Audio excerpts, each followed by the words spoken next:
What a beautiful crowd. Well, I tell you, I am thrilled to be here today. Thrilled at the opportunity to speak, to be here with so many friends, to feel the warmth and energy in this room, and I want to send it back to you this morning. I want everybody here to leave today knowing that you are loved, and I have every intention of spending the next 30 minutes telling you how beautiful and how splendid and how marvelous you are just as you sit in your chair right now. I'm thrilled with that introduction, Dan. Thank you for sharing those kind words. It was a thrill to hear your speech last year. And I have to tell you, Father Norm and Larry in the warm-up for this event today, it's never been more obvious to me, certainly with the sellout today, that the success of this event is just simply a reflection of how much this community loves you.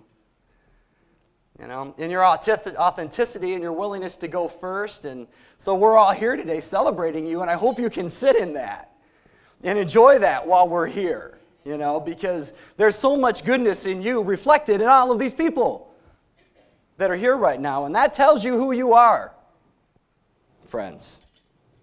I want to take a moment and introduce my mom and dad that are here this morning, Chuck and Nana Flowers. Why don't you give them a round of applause?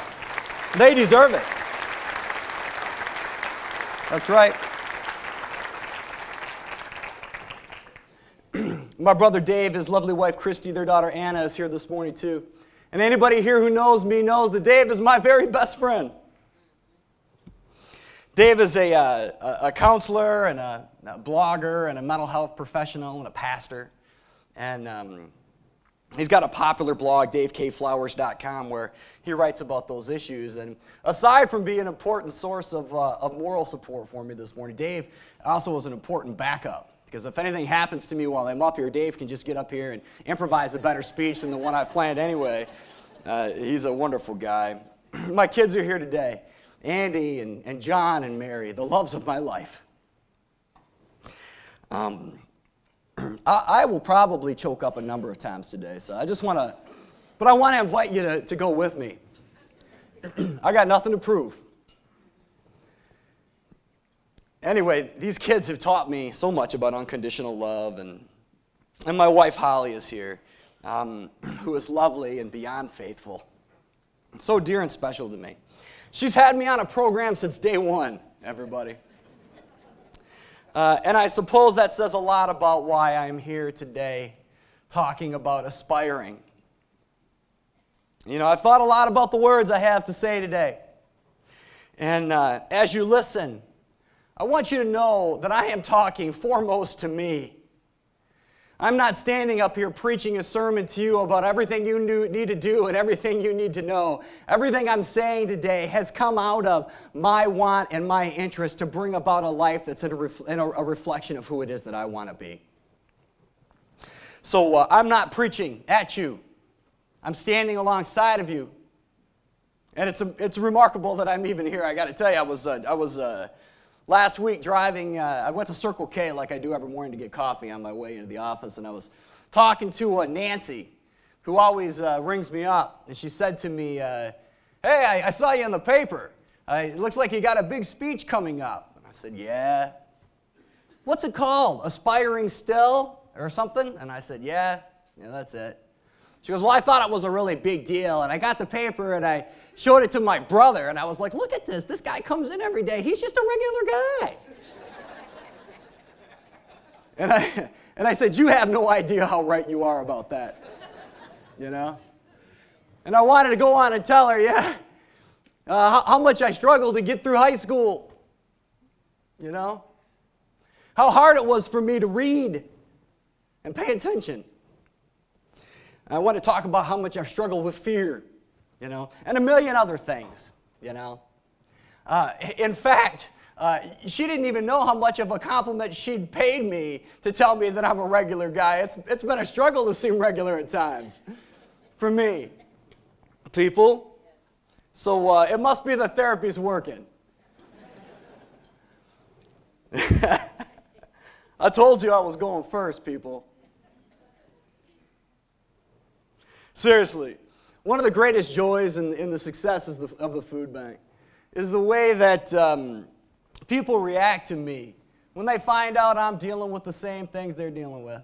When they find out I'm struggling with the same things they're struggling with. You know, it's true. Although it's much more comfortable for us to remain in our delusions of grandeur and superiority, which these jobs will do nothing but fuel. There's no hope for us there, friends. There's nothing but fear and isolation awaiting us when we live in that ego. And if any of us want deep and meaningful connections in life, we have to start by acknowledging our own brokenness before anyone else will ever let us get close to them. Letting your guard down, people, and being vulnerable is a whole lot safer than you may believe. You see, we're all just like little kids here in our suits and ties and nice clothes playing dress up. But we're all just little kids inside, and you know it's true. In my message to you this morning, the basis of my spiritual philosophy, and this talk about aspiring still today, is that when we strip away all of our fears and ego and pretense, when we let that go, when we release our tendency to base our self-worth on our productivity, when we release our opinions and ideas and even our relationships, we open ourselves up to the greatest truth that history has ever revealed. It's what I've come to call our complete and utter and always okayness, wired into you, just as you are right now, is deep, deep meaning and infinite possibility. The fact that you are alive right here, right now, breathing air, is the only meaning that you need. Hear me. Your life matters because you are alive, and that's all you need. You are creation, participating in creation, and so am I. And when I look at you, I can love you because the essence of you is the essence of me. The God in you is the God in me. There is nothing that you can do to lose your fundamental value. Did you hear what I just said? There's nothing you can do to lose your fundamental value. You see, your ego wants you to believe that your ability to produce, your ability to have kids, if you get sick or if you somehow are physically impaired, that you have lost your value. But I have come to believe, after years of working with the poor, that the things in life that we are so scared to lose are just things that sit on top of the eternally splendid essence that we showed up with on day one, that has never left us and never will. All of the great spiritual teachers have known this, but we generally don't get it until we are faced with losing everything or right in front of people that have. If our value was based on our status, if our value was based on our relationships, what we produce or how hard we work, what hope would I have to offer the people that come day after day by the thousands to soup kitchens and homeless shelters and food pantries in this town every day? Seriously, there would literally be no hope for any of us if the best we could hope for or promise ourselves was the possibility of more stuff, right? I don't care if you're rich or if you're poor, my message has always been the same. Your life matters because you are in front of me right now. Now let's join hands together and let's work to unravel the suffering that's in our lives. Let's see if together we can get you past this pain that you're feeling. Let's see if together you can help me stop driving people away that are trying to love me. Let's see if together we can heal these old wounds or just figure out how to get you a bus pass. If our real purpose in life is not to help relieve each other's suffering and together build a better world, a more peaceful world, a more loving world for us to enjoy being alive in, seriously, tell me, what are we here for? A new boat? You know?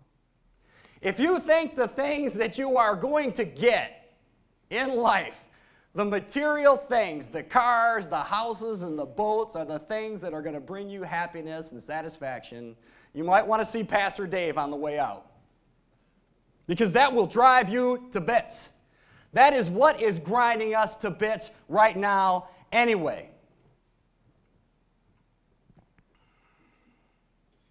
One thing my career has taught me is that there is no depth that you can fall to. Hear me.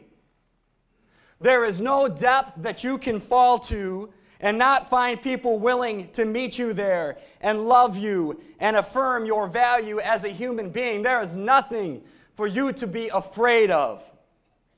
And one of the reasons I am most passionate about the food bank is because we believe deeply that your life matters. We want you to live.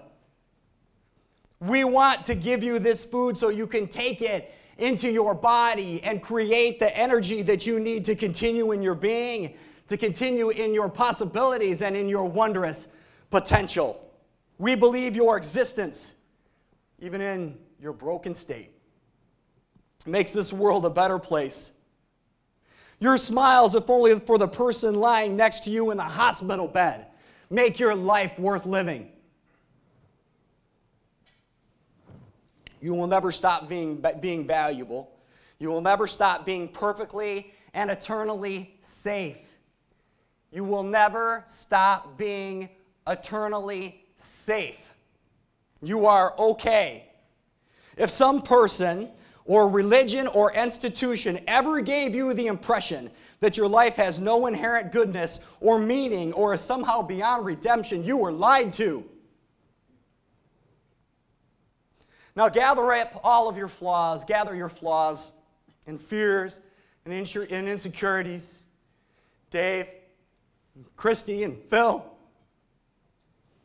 and Norm, gather them up. And all that nonsense that you've been telling yourself about what's wrong with you, and set it in a pile behind you and walk with me. I want you to take ownership of just how good you are, just how perfect, just how packed with potential you are, and that everyone you know is. And I also want to challenge everyone here this morning to take ownership of your thinking in new ways. What we think is much more of a social responsibility than any of us are typically aware of. And I believe in the words of my favorite author, James Allen, little known, splendid thinker and writer. All of his work is in the public domain. You can just search up James Allen. You'll find it. He wrote in his great, most popular work called As a Man Thinketh, that man is made or unmade by himself. In the armory of thought, he forges weapons by which he destroys himself. He also fashions tools with which he builds for himself heavenly mansions of joy and strength and peace.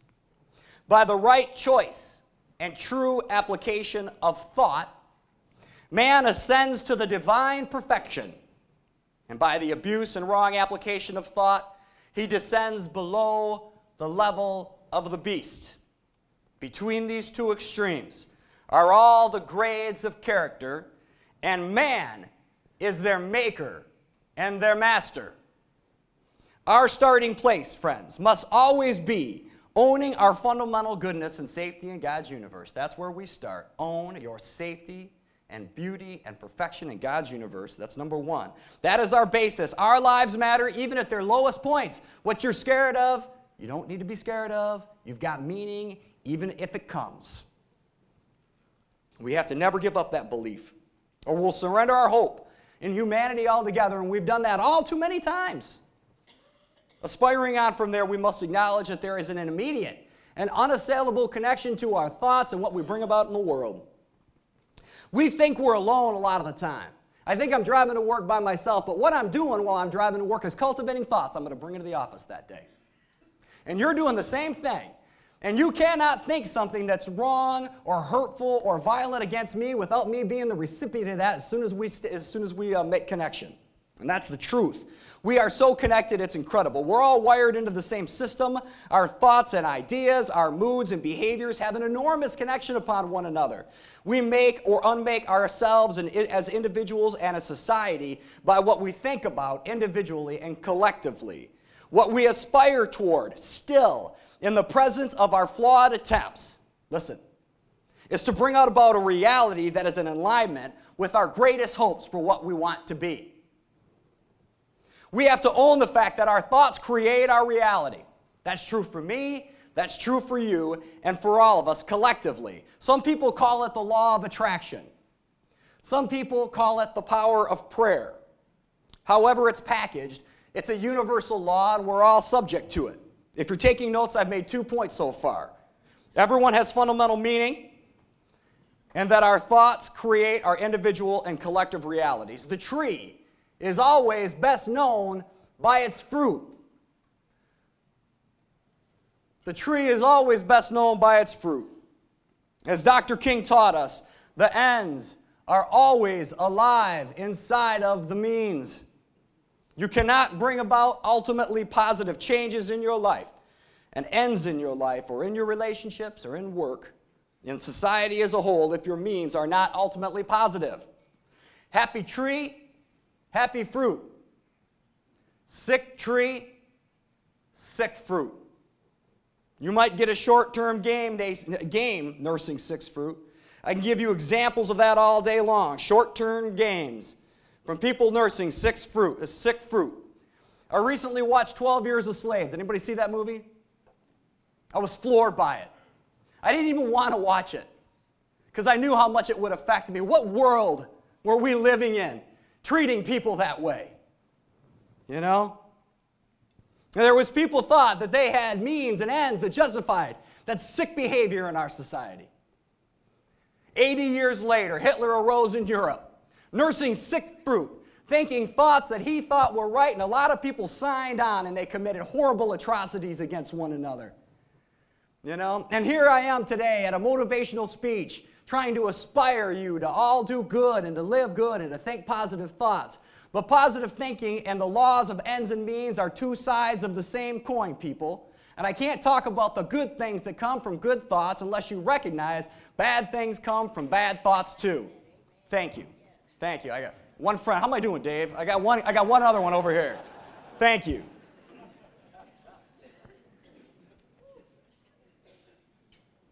That's why Jesus and Gandhi and Buddha and Dr. King and every other enlightened teacher that's ever lived has been so passionate about the truth that nonviolence is the only pathway to true and lasting peace in ourselves and in our community. Friends, how could I possibly get up here in front of you today and give a speech about aspiring and not plead with everyone that can hear my voice for an end to our violence? Kindness is never a sign of weakness. Compassion is never a sign of fear. I aspire to the healing of our collective violence, people, both mine and yours. If we can at least stop letting ourselves believe that harming other people is unavoidable. Let's stop thinking that we can't do this thing unless we kill other people. Let's stop thinking that we have to harm other people to survive. I mean, maybe I'm talking about aspiring, folks, but isn't that worth aspiring to? A more peaceful, loving world? Let's just face it. We screw up enough on our own, you know? We hurt each other enough when we don't intend to. Can we aspire still to live lives that do no harm to other people? Friends? I say things like this all the time. And I know there are people listening to me that are thinking to themselves, there he goes again. You know? He talks all this stuff about love and peace and kumbaya, and let's all just hold hands. You know? I've heard him before. That's his shtick. You know? But that's not practical. Go back and run the food bank. You know? Which I'm always happy to do. And as the CEO of your food bank, the region's charitable response to hunger, I witness every day some of the most shining examples of individual and collective charity and goodwill that you could ever imagine. You name a good deed, and I have seen it. I have felt it. There isn't a more generous, giving, and compassionate region in the country than here in Northeast Ohio, and that includes Cuyahoga County too, friends. I believe that's true. At the same time, we live in a state where the number of people living in poverty has increased every single year since 2000 to 2012. It stayed the same from 2012 to 2013. Poverty keeps on going up. 1 in 7 people in our region live with food insecurity in their homes. 1 in 4 kids, at least one time during the year, doesn't know where their next meal is going to come from. I see people all the time that are desperate and don't know where their next meal is going to come from. My wife, Holly here, runs the food pantry at our church, the Community Bible Church in beautiful Ritztown, Ohio, and our pastor here, Scott Hindle, is here this morning. Excuse me. And at that pantry that my wife runs, we see people that are elderly, disabled, folks with mental illness. One of our clients, who also volunteered to help on pantry night, just killed himself 2 weeks ago. Last year, one of the moms we helped tried the same thing. We've seen the people that come to our food pantry lose their jobs. We've seen them lose their kids. They come in off benders with illness and addictions of all kinds. You name it, we have seen it, people. Most of them could never compete with any of you for jobs. If they stitch together a life on Social Security or disability benefits, food stamps, and a few bags of groceries from us each month without getting kicked out of their houses or sent to jail, they're doing all right. And when food distribution is finished, we come home and turn on the news, and too often we see commentators widely spreading misinformation about rare exceptions of fraud and abuse as a pretext for reducing our nation's commitment to fighting hunger.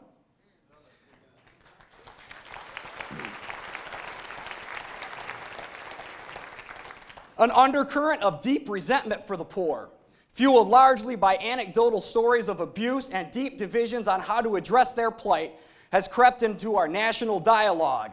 And it's tragic, and it's unproductive, and it's wrong, and it flies in the face of what I believe our collective aspirations are for this society. Resenting the poor is no pathway to solutions to poverty.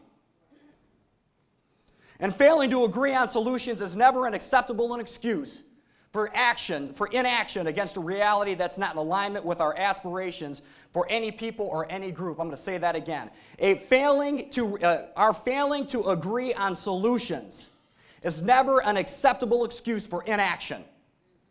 In this social media-driven society that we live in today, one can hardly state a circumstance that we all agree is a problem without people immediately retreating to their camps to declare their opposition to solutions that they have only speculated about. Aspiring still requires us to focus more on getting problems solved than dictating solutions to our maximum benefit. Those of us that work with struggling populations have come to know that helping people often means we must choose between the lesser of two evils.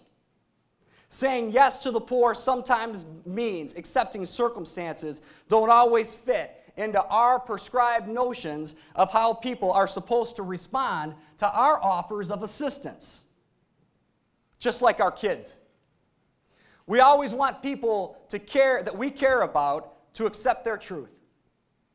We want our kids to do their homework, and you guys, I'm talking to you. We want you to brush your teeth before bed.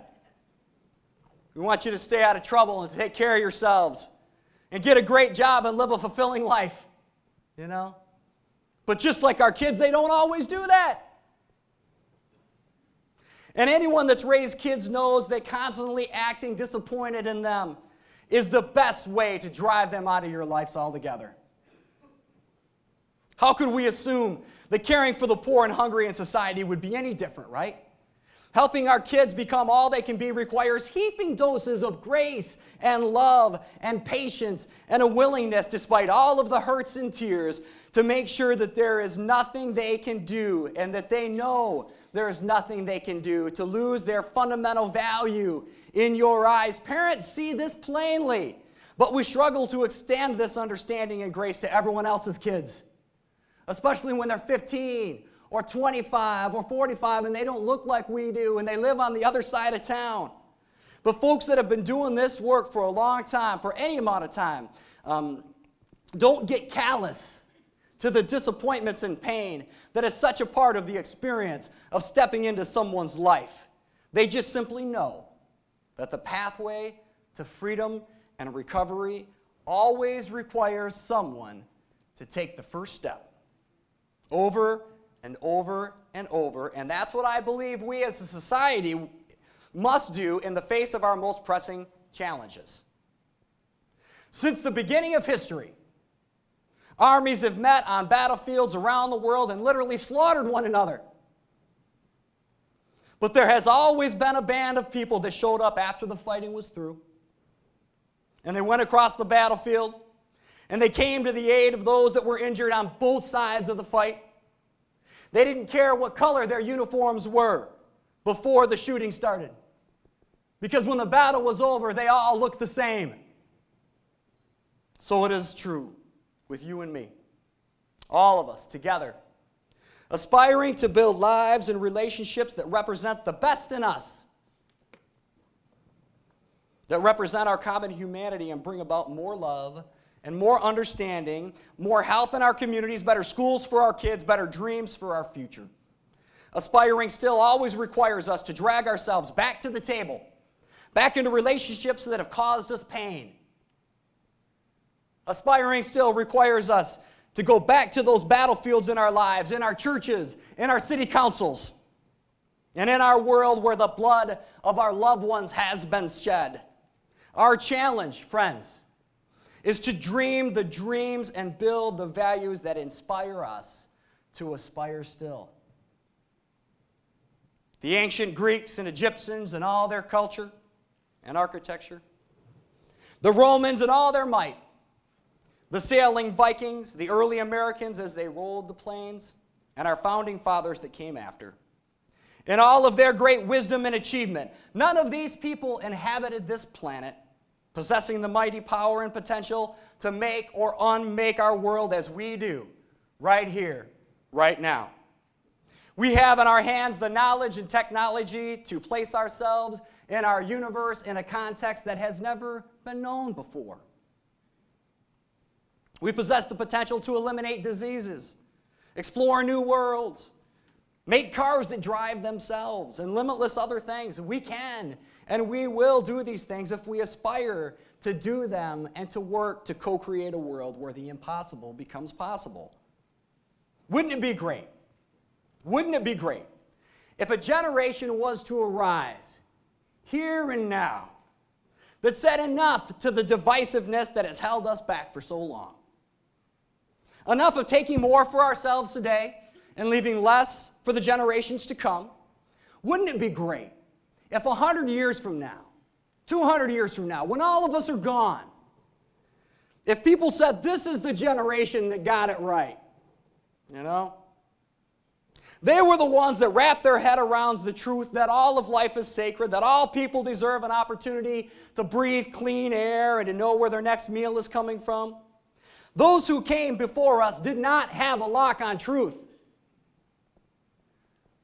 The people that lived before we were here did not have a lock on truth. Let's aspire to be more than those who came before us. Let's drag ourselves back to the table with healing hands and willing minds that don't put our own opinions and our own interests first. We live in a community full of brilliant minds. Brilliant minds all around this room. And as leaders, our job is not to dictate people's dreams and opportunities for them. Real leaders help bring the dreams of the people they lead into reality. Co-creation and collaboration is the only pathway to the maximization of our collective intelligence. The days of top-down leadership are gone. They're over. And I'm happy to see it. Let's each one of us here and now rededicate ourselves to examining our opinions, changing our minds and hearts, and being open to where collaboration and truth can take us.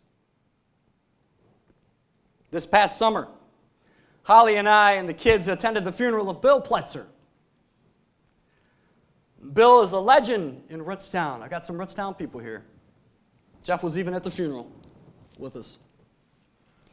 And Bill's a legend in Ritztown, a World War II vet. He was the superintendent of schools in Hudson. Some of you may have even known Bill Pletzer. We knew Bill as our neighbor. He lived right next to us. And the kids used to call him Mr. Petzer. And Andy and John and Mary would go over and talk to him, and he was always so sweet. And everybody loved watching him interact with the kids, and he was a man's man and a leader's leader. And he was sick for a while before he died. He had Alzheimer's disease. And one time he wandered off, and Holly found him in the neighbor's garage. I didn't think his funeral would affect me like it did. We all knew it was coming. But when I looked down and I saw the kids in tears as they said goodbye to the very first friend they ever had to bury, my heart crumbled. And before you knew it, all of us were crying. I mean, it was heavy flow. And the tributes began, and we just sat there letting go, being present in the moment and listening and nodding and smiling and being present, celebrating. And then an overwhelming awareness hit me that all of the great things we were saying and celebrating about Mr. Pletzer don't come automatic for anyone. What made Bill Pletzer kind and sweet and thoughtful was the fact that he chose to be. Even when he didn't feel like it. What made his marriage last for more than 60 years wasn't because it was always easy. Although his love for Marianne was a splendid sight, anyone who's been married for that long will tell you there were plenty of times when it would have been easier, or at least a whole lot more fun, to walk away. His daughter talked at length about how gentle he was. Anyone who's ever had kids knows that when they're driving you crazy sometimes, being gentle isn't always an easy thing. You see, we all have plenty of chances to blow it, you know? And a lot of times we do. Mr. Pletzer would be the first one to admit it that he blew it himself. But I believe that a life well lived, hear me now, I'm in the stretch, people. I believe that a life well lived, in the end, isn't just a celebration of virtuous outcomes, but it is equally a celebration of the decisions we make over and over and over and over again to rail against our lower nature. Or in Star Wars talk, refuse to go over to the dark side.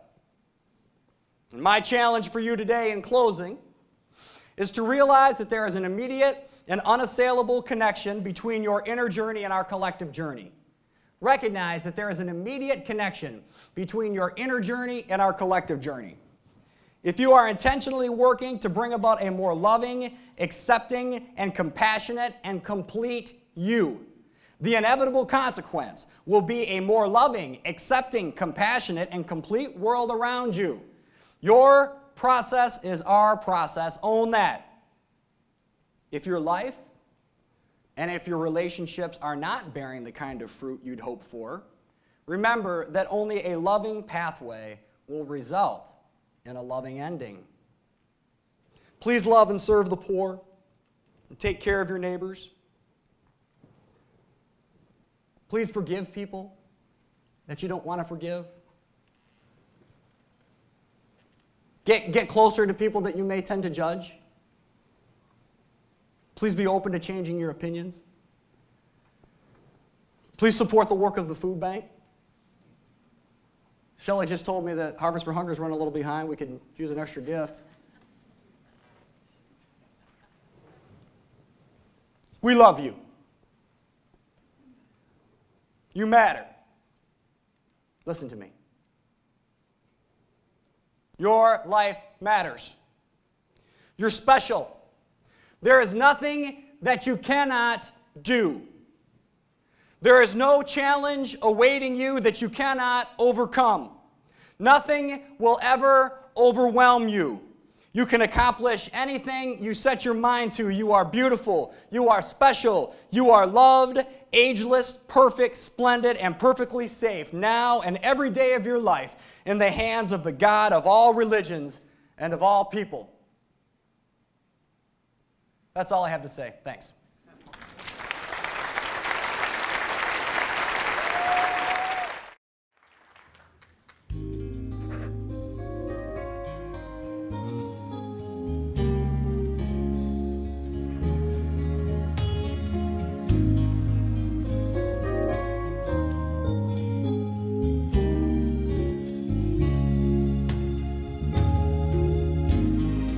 Must have been cold there in my shadow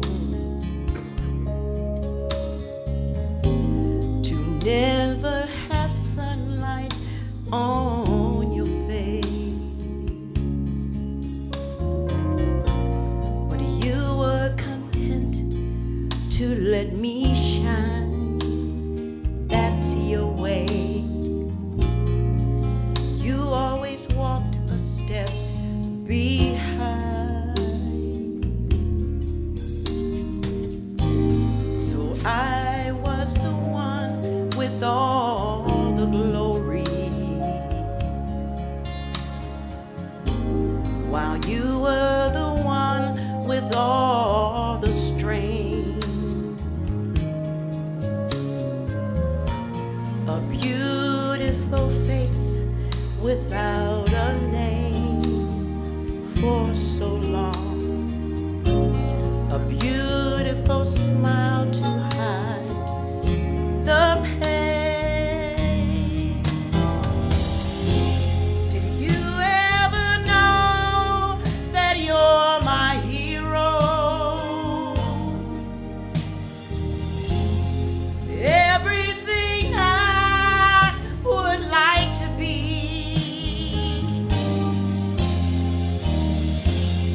I can fly higher than an eagle, 'cause you are the wind beneath my wings.